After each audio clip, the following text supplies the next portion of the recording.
আজকে আমরা logic gate সম্পর্কে আলোচনা করব। লজিক গেটটা সাধারণত বুলিয়ান অ্যালজেব্রা নিয়মে হয়ে থাকে, যেখানে আমরা সার্কিটে অন এবং অফ দেখতে পাই। ঠিক একই রকমভাবেই আমাদের লজিক গেটটা কাজ করে থাকে, অর্থাৎ এটা আউটপুট সবসময় একটাই হয়। এখানে মৌলিক এবং যৌগিক দুই ধরনের লজিক গেট দেখা যায়। মৌলিক লজিক গেট তিন ধরনের: অ্যান্ড, অর এবং নট।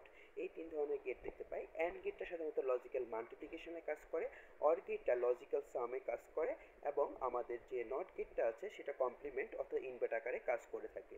অ্যান্ড গেটে সাধারণত আমরা দুইটা বা তার বেশি আমরা ইনপুট দেখতে পাই এবং একটা আউটপুট থাকে।